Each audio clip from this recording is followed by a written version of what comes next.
Hi everyone, welcome to my channel. Small onion తో పెరుగు తోటకూర, కొయ్య తోటకూరతో ఫ్రై ప్రాసెస్. ముందుగా మనము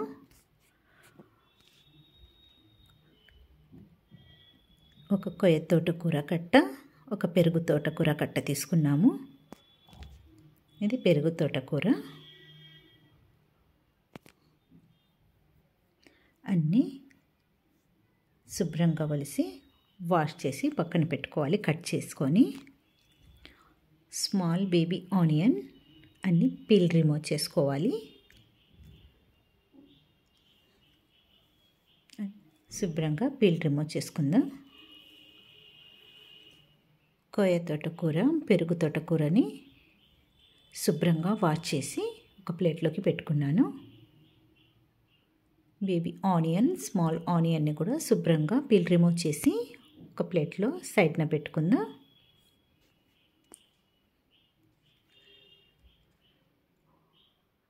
పెద్ద సైజు 3 ఆనియన్ సన్నగా కట్ చేసి పెట్టుకున్నాను.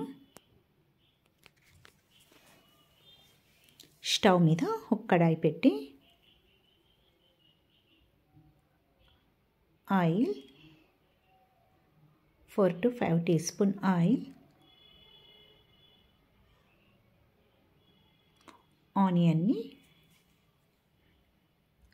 ఎక్కువ ఫ్రై చేయకుండా లైట్గా ఫ్రై చేసుకోవాలి. మనకు లోపల మాత్రం క్రంచీగానే ఉండాలి.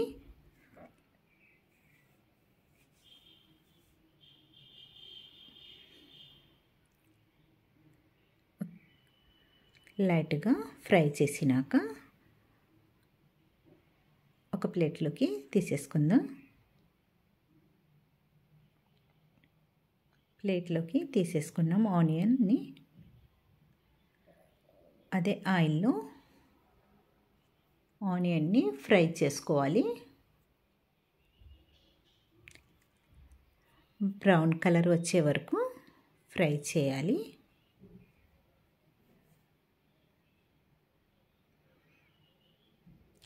ఆనియన్ మనకు బ్రౌన్ కలర్లోకి, లైట్ బ్రౌన్ కలర్లోకి వచ్చినవి.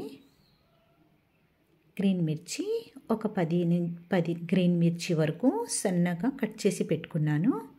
ఇక్కడ నేను రెడ్ మిర్చి వాడటం లేదు, రెడ్ చిల్లీ పౌడర్ అని గ్రీన్ మిర్చినే వాడుతున్నాను. అందుకని 10 గ్రీన్ మిర్చిని సన్నగా కట్ చేసి వేసుకున్నాను. ఒక 1/2 teaspoon సాల్ట్ వేసి 1 నిమిషం పాటు మనము గ్రీన్ మిర్చిని వేగనివ్వాలి.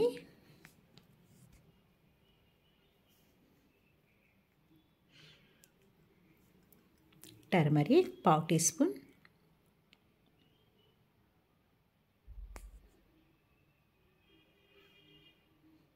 టర్మరిక్ వేసినాక పచ్చి వాసన పోయే వరకు వేగనివ్వాలి. మనము ఇక్కడ గ్రీన్ మిర్చిని 1 నిమిషం పాటు వేగనిచ్చాము.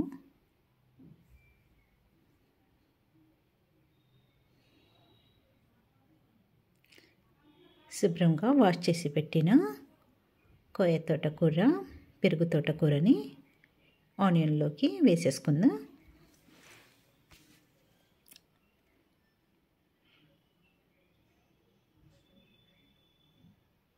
ఇంత బాగా వేసినాక కలపాలి.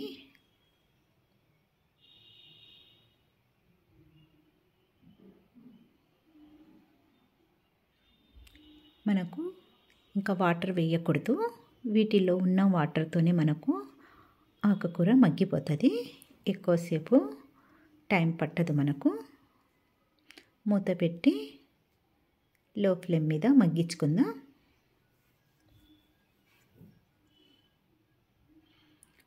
ఒక 3 నిమిషాల తర్వాత మనకు వాటర్ పూర్తిగా డ్రై అయినవి. కొంచెం తడిగా ఉన్నది. ఆ వాటర్ కూడా డ్రైగా ఫ్రై చేసేద్దాం. సన్నగా కట్ చేసి పెట్టుకున్న గార్లిక్,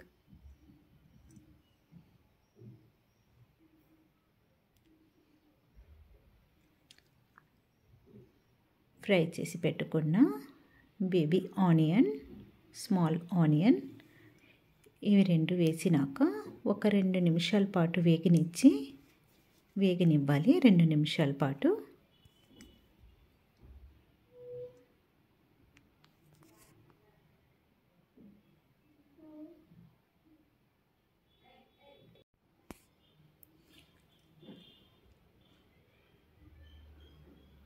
పర్ఫెక్ట్గా 2 నిమిషాలు వేగనిచ్చాము.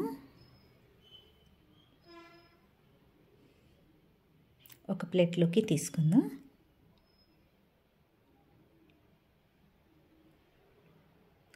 మనకు రోటీతో పాటైనా రైస్తో పాటైనా చాలా చాలా టేస్టీగా ఉంటుంది. స్మాల్ ఆనియన్, పెరుగు తోటకూర, కొయ్య తోటకూరతో ఫ్రై ప్రాసెస్ పర్ఫెక్ట్లీ రెడీ.